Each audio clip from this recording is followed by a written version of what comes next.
اللہ کے نام سے شروع کرتی ہوں جو بڑا مہربان اور نہایت رحم کرنے والا ہے۔ دیکھتی آنکھوں، سنتے کانوں اور علم کے متلاشی ذہنوں کو ہمارے چینل آواز خرد پر خوش آمدید۔ آج ہم جس پاک و پاکیزہ ہستی کا ذکر کریں گے، اس ہستی کے بغیر آج انسان کا وجود نہ ہوتا۔ جی، میں بات کر رہی ہوں ہادی اول، ابو البشر، نبی اول، رسول اول اور صفی اللہ حضرت آدم علیہ السلام کی۔ کیا آپ جانتے ہیں کہ انسان کی تخلیق کے کیا مراحل تھے اور کس طرح سے تخلیق انسانی وجود میں آئی؟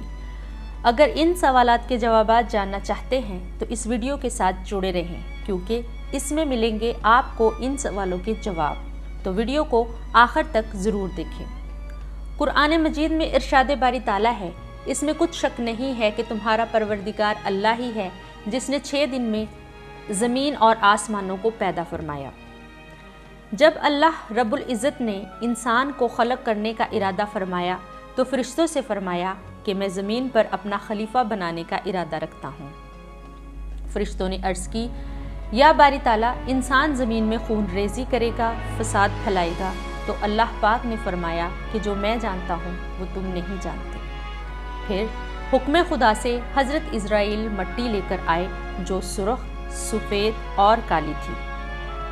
اسی وجہ سے انسانی رنگت مختلف پائی جاتی ہے اور انسانی مزاج بھی مختلف ہوتے ہیں۔ پھر اس مٹی کو مکہ اور طائف کے درمیان رکھ کر کئی دن اس پر بارش برسائی گئی، اور پھر عرش پر منگوا کر آدم علیہ السلام کا پتلا بنایا گیا، جسے 40 سال تک جنت میں رکھا گیا۔ سامعین گرامی، بالآخر انتظار کی گھڑیاں ختم ہوئیں اور وہ وقت آ گیا جب حضرت آدم علیہ السلام میں روح پھونکی گئی۔ اللہ رب العزت نے حضرت آدم علیہ السلام کو علم الاسماء عطا کیا اور کچھ چیزیں حضرت آدم علیہ السلام اور فرشتوں کے سامنے رکھیں اور ان کے نام پوچھے۔ فرشتے نام بتانے سے قاصر رہے، جبکہ حضرت آدم علیہ السلام نے ان چیزوں کے نام بتا دیے۔ پھر حکم ہوا کہ آدم علیہ السلام کو سجدہ کرو۔ تمام فرشتے سجدہ ریز ہو گئے اور اللہ کی حمد و ثنا بیان کرنے لگے، سوائے ابلیس کے۔ سوال یہ پیدا ہوتا ہے کہ ابلیس نے انکار کیوں کیا اور یہ کون تھا؟ تو چلیے بتاتی چلوں۔ ابلیس دراصل ایک جن تھا، مگر اپنی فرمانبرداری، عبادت گزاری اور پرہیزگاری کی وجہ سے فرشتوں کی صف میں شامل تھا، لیکن سجدہ نہ کر کے اس نے حکم خداوندی کی نافرمانی کی، بلکہ تکبر کا بھی مرتکب ہوا۔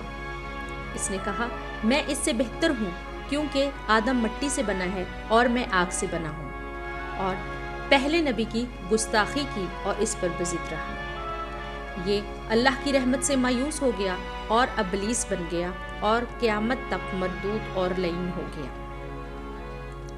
بارگاہ الہی سے نکالے جانے کے بعد اس نے اپنی عبادتوں کے عوض قیامت تک کی مہلت مانگی۔ اللہ رب العزت نے مہلت بھی دے دی، مگر پھر بھی معافی مانگنے کی بجائے اس لعین نے دعویٰ کر دیا اور کہنے لگا کہ قیامت تک تیرے بندوں کو گمراہ کروں گا، ان کو صراط مستقیم سے بھٹکاؤں گا۔ سامعین گرامی، اللہ پاک نے حضرت آدم علیہ السلام کو جنت میں رہنے کا حکم دیا۔ ان کی تنہائی دور کرنے کے لیے حضرت اماں حوا کو خلق کیا، جس کا ذکر سورہ نساء میں موجود ہے۔ حضرت آدم علیہ السلام اور حضرت حوا جنت میں رہنے لگے اور اللہ پاک کی حمد و ثنا بیان کرنے لگے۔ ان کو حکم ہوا کہ جنت میں جہاں چاہے جائیں اور جہاں سے دل کرے کھائیں، مگر ایک درخت کے قریب جانے سے منع کیا تھا جس کو شجرہ ممنوعہ کہا جاتا ہے۔ جنت میں حضرت آدم علیہ السلام نے 5 انوار دیکھے اور اللہ سے ان کے بارے میں پوچھا تو اللہ رب العزت نے فرمایا کہ یہ 5 انوار میری رحمت کے دروازے ہیں۔ ابلیس چونکہ کھلا دشمن ہے، اسے کہاں سکون ہونا تھا۔ آخرکار وہ اپنی چال چلنے میں کامیاب ہو گیا اور اس کے ڈالے گئے وسوسے کی وجہ سے حضرت آدم علیہ السلام اور اماں حوا نے اس درخت کے پھل کو چکھ لیا جس سے منع کیا گیا تھا اور ترک اولا کر بیٹھی۔ یہاں پر میں ایک بات بتانا ضروری سمجھتی ہوں کہ انبیاء غلطی نہیں کرتے بلکہ ترک اولا کرتے ہیں، یعنی اگر نہ کرتے تو بہتر تھا۔ سامعین گرامی، جیسے ہی انہوں نے وہ ممنوعہ پھل چکھا، ان کا جنتی لباس اور زیور اتر گئے اور دونوں نے خود کو پتوں سے ڈھانپ لیا، اور اللہ تبارک تعالیٰ نے ان کو زمین پر الگ الگ مقام پر اتار دیا۔ وہ دونوں بہت گریہ کرتے اور معافی مانگتے۔ اماں حوا نے جنت میں زینت کے لیے بالوں کو جنتی خوشبو سے معطر کیا تھا۔ آپ نے کہا کہ میں تو عطاب الہی میں مبتلا ہوں، تو زینت کس لیے؟ لہٰذا انہوں نے اپنے گیسو کھول دیے اور خوشبو ہر طرف پھیل گئی۔ اس طرح دنیا میں خوشبو مارز وجود میں آئی۔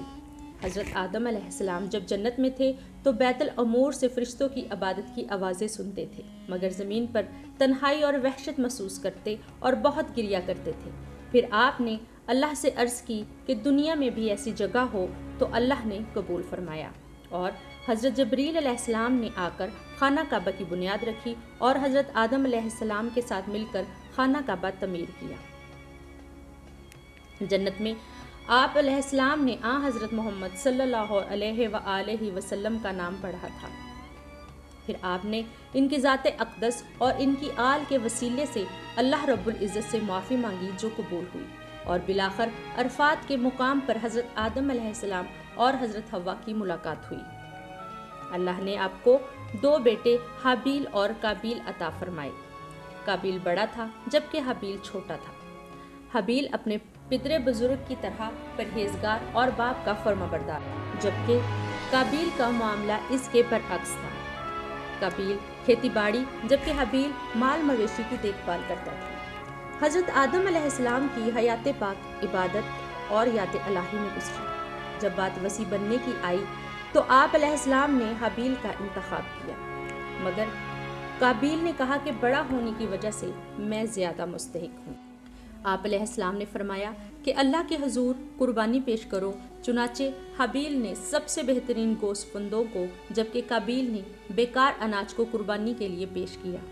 اللہ پاک نے حابیل کی قربانی قبول فرمائی تو حسد کی وجہ سے اور شیطان کے بہکاوے میں آ کر حابیل کو قتل کر دیا، اور اب اس کو سمجھ نہیں آ رہی تھی کہ لاش کے ساتھ کیا کرے۔ پھر اللہ نے ایک کوے کو بھیجا جس نے اپنی خوراک کو زمین میں گڑھا کھود کر چھپا دیا۔ اسے دیکھ کر قابیل نے حابیل کو بھی زمین میں دفنا دیا۔ حضرت آدم علیہ السلام ان کی مفارقت میں بہت روتے تھے اور گریہ کرتے تھے۔ پھر اللہ رب العزت نے آپ کو ایک فرزند شیس علیہ السلام کی بشارت دی، جو عہدہ نبوت پر بھی فائز ہوئے۔ جب دنیا سے رخصت ہونے کا وقت آیا تو آپ علیہ السلام نے جنتی پھل کھانے کی فرمائش کی، اور شیس علیہ السلام اس مقصد کے حصول کے لیے گئے، مگر حضرت جبریل نے آپ علیہ السلام کو بتایا کہ آدم علیہ السلام دنیا سے رخصت ہو چکے ہیں۔ آپ نے 960 سال عمر پائی۔ روایات کے مطابق آپ کی قبر کوہ ابو قبیس کی غار میں تھی، مگر تقریباً 1500 سال کے بعد جب طوفان نوح آیا تو حضرت نوح آپ کے جنازے کو ساتھ لے گئے اور آپ کو نجف اشرف میں دفنایا۔